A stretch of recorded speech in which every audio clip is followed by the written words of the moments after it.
Sarah? Sarah? What happened? Sarah? Buckle up, kids.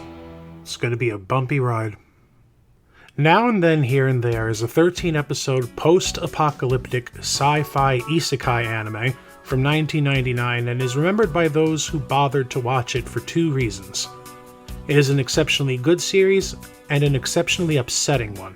The anime was created and directed by Akitaro Daichi, most well known for offbeat slice-of-life shows like Fruits Basket or Koto-cha, and high-energy absurdist comedies like Jubei-chan and DD Fist of the North Star. A personal favorite of mine, that last one is, but now and then literally could not be further outside his normal wheelhouse, which sounds really, really bad on its face, but turns out startlingly well here considering the quality of the final product. Before we get started, both for efficiency's sake and because it would be really bad to interrupt the main discussion for shilling, if you like what you see here, then I'd appreciate a subscribe, maybe even a like or a share if you could. This is a micron of a channel right now, and I'm going to need all the help I can get if I'm going to make something of it. Whether you do or not, I hope you enjoy the video, although perhaps enjoy is a little inappropriate here. As with most of my series reviews, while discussion of general plot details is present, spoilers for anything beyond the first 2 or 3 episodes are kept to a minimum. Shuzo Shu Matsutani is an anime boy protagonist so typical you might swear he came off a conveyor belt. He's optimistic, energetic, but a little dumb, gregarious almost to a fault, and loves kendo, but ooh, that blasted rival, always a little bit better, but you watch, one day he'll beat him. He's the exact kind of kid you want protagonizing your low-key, slice-of-life anime series. On his way home from school one day, he spots a girl sitting on a smokestack and introduces himself. The girl, named Lala Ru, is somewhat aloof but not unfriendly, talking to Shu despite seeming a bit preoccupied. Apropos of nothing, the two are seemingly yanked out of time and are accosted by these walking tank snake mech things. Having not the slightest idea what is going on, but being the spunky, helpful sort he is, Shu intervenes, and while through raw chutzpah manages to not die, Lala Ru is successfully apprehended and the tanks return to their origin point, Shu sucked up in their wake. Emerging in some sort of industrial ruins and immediately set upon by soldiers, Shu loses track of Lala Ru in the ensuing chaos, although he notably grabs her pendant during the scuffle. His attempt at retreat leaves him dangling from a bit of rusted detritus, giving him and us our first look at the rolling nightmarescape he's ended up in.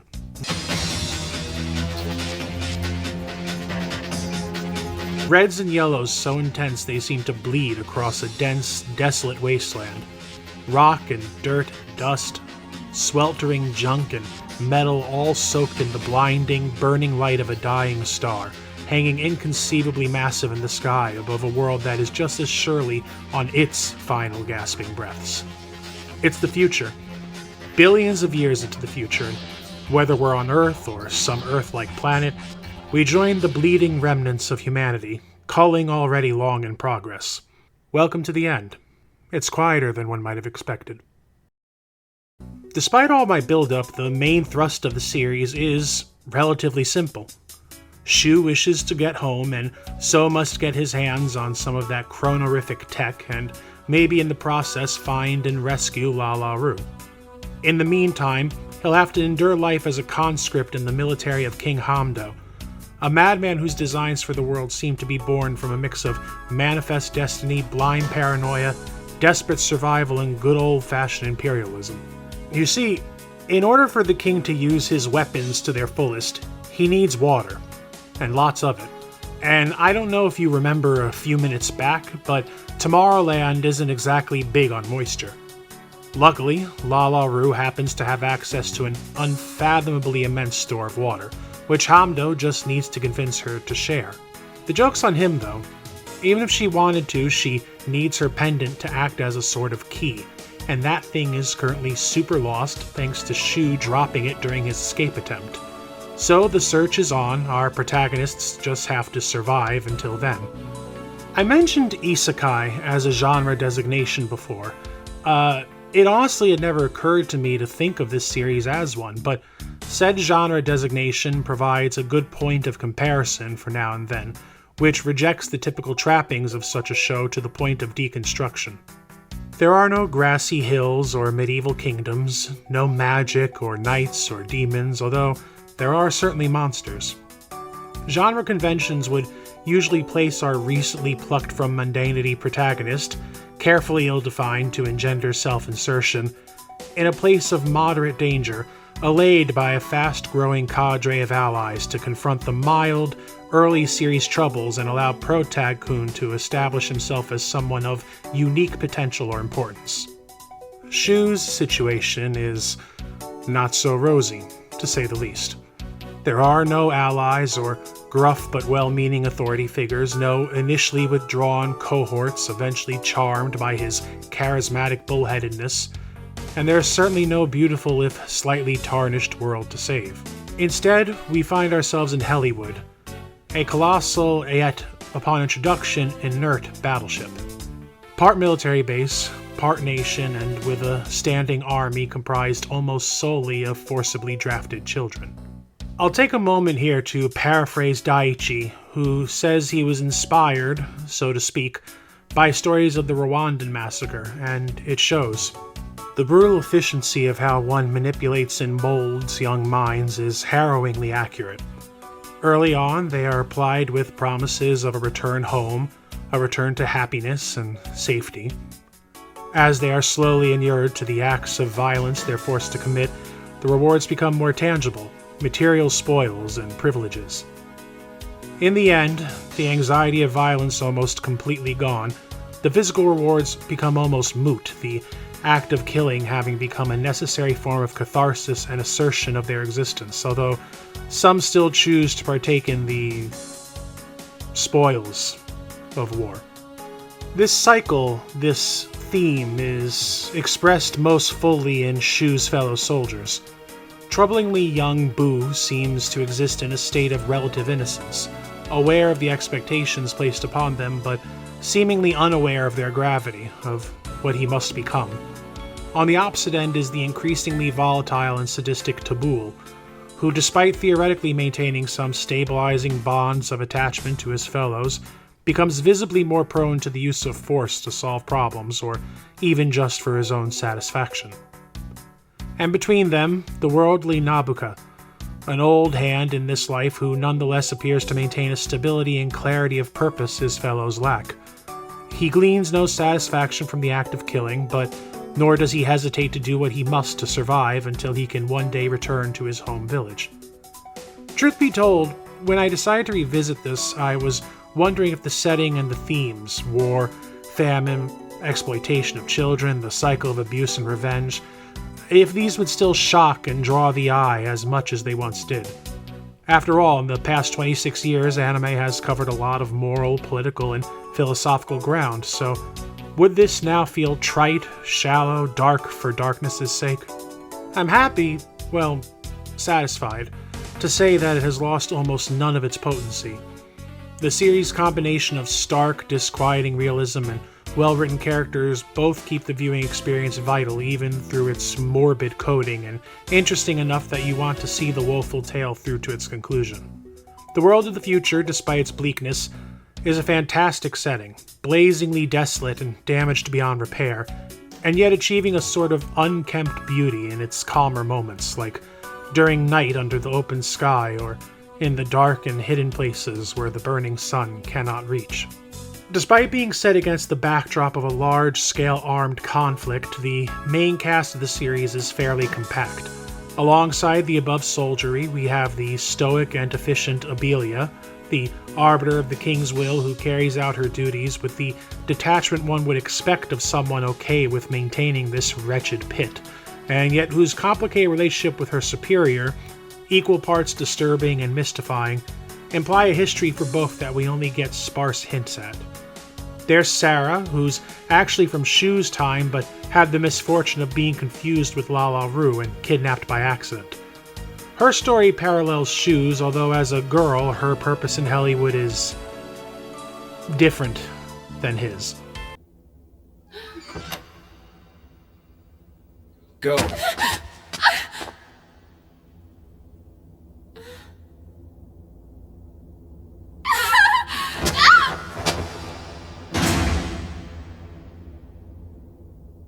We actually follow her for a few episodes of the series, making her a sort of co-lead with Shu, and through her we see a bit more of the world on the ground level. Then there's the mysterious waif herself, Lala Ru. Ethereal and soft-spoken, her design is equal parts elfin and disquieting, her almost solid blue eyes and blank expression definitely marking her as more humanoid than straight human. Whether she is some sort of water spirit or earth incarnation or just a kid with access to mystic powers is up to a combination of later plot details and personal interpretation.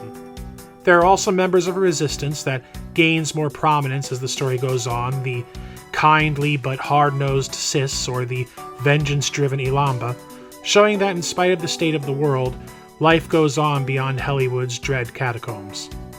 Lastly, there's King Hamdo. Unlike many uses of words like madman or insane, Hamdo is legitimately, terrifyingly psychotic. His shrill manic ramblings and rapid mood switches might seem amusing at first, but then he gets upset and... I'm sorry, sir. This is terrible.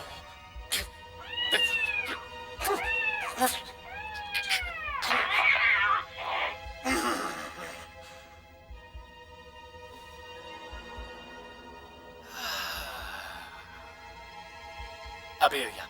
Yes, sir. No one, this unstable, this delusional, or prone to acts of wild, unvarnished cruelty, should ever have any sort of power. And Hamdo is essentially God in these walls, which takes whatever camp value could have been pulled from his mannerisms and turns it into genuine horror. Dan Ulk, a VA I'm not overly familiar with, puts in a legitimately excellent performance, bringing Hamdo to the edge of silliness, but coloring his ramblings with a drop of tangible manic lunacy. He gets close to the edge, but never goes over, and so the king remains more off-putting than amusing. There are so many of them out there. Those people are everywhere. Lots and lots and lots of them all over the place. Those ignorant pieces of shit who don't know their place. Ah! They're crawling all over the earth. They're alive and kicking, sucking up this very air without so much as asking my permission. I suppose I'll cover the voice cast while I'm here. Central Park Media's dub and localized script do suffer from a few of the hitches common to the dubs of the day. Some awkward line choices, a mismatched voice here, and a wonky line delivery there, but overall is a credible effort that preserves the feel of the series quite well, in a time when stuff this nasty didn't tend to get imported. I watched the series dubbed for my part, although the series is just as effective subbed. Ted Lewis, who's played characters as diverse as Giovanni, Bakura, and King Dedede, has the difficult job of maintaining Shu's persistent but steadily chipped optimism without making him come off dumb or insufferably twee, and I'd say 95% of the time he succeeds. Lisa Ortiz's Lala Ru, by comparison, has much less to say and a much more subdued vocal range, but imbues what little she does say with the requisite exhaustion one in her situation would have. KZ Rogers has one of the harder jobs as Sarah, a character who undergoes a lot of change through a lot of very different and difficult plot beats in a relatively short show, and while she sometimes tilts a bit too much toward petulant, Sarah never feels unsympathetic or unlikable.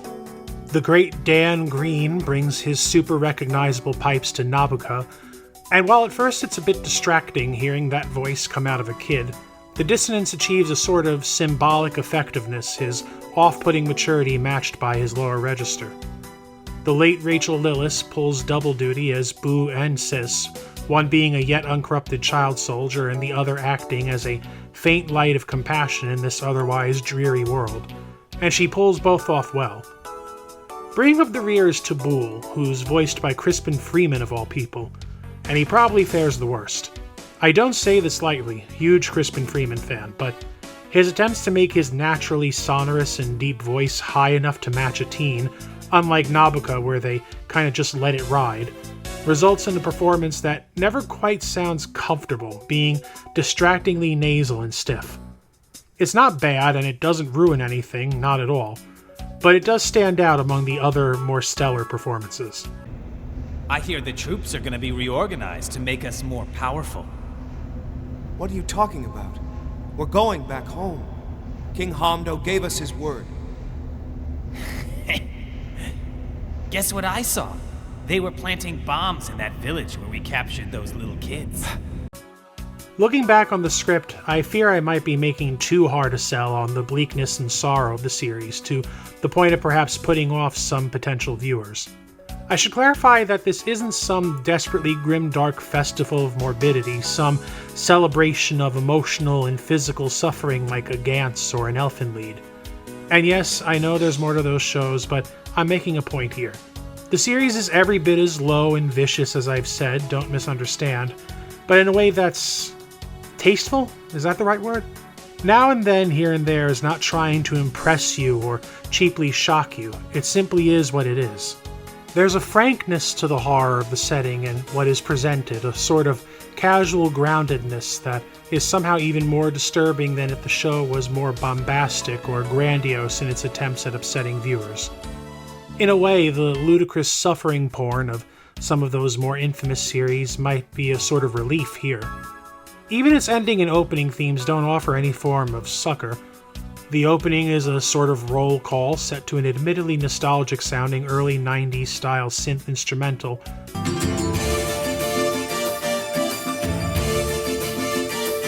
While the ending is Komoryuta, a mournful sounding song set to images of a normal everyday Japan bathed in warm colors, also managing to invoke a sort of nostalgia, although this one feels more bitter than sweet, as if it is reminiscing on the life no longer available to the main cast, halcyon days forcefully cut short by the auspices of time.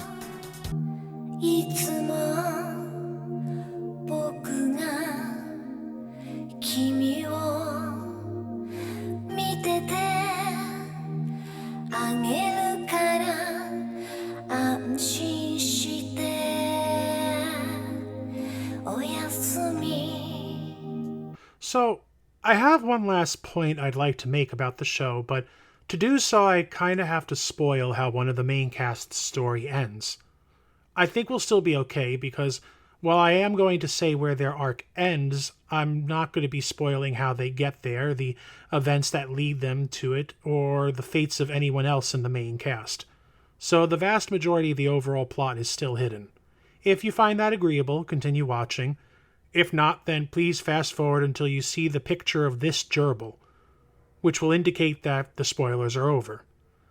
And with that handled, the series ends on this rather haunting shot of a recently returned shoe set against the silhouettes of the smokestacks, the setting sun coloring the landscape not completely dissimilar to that of the future world. And at this point, Shu and the viewers have a question to ponder. Just what was the point of all that?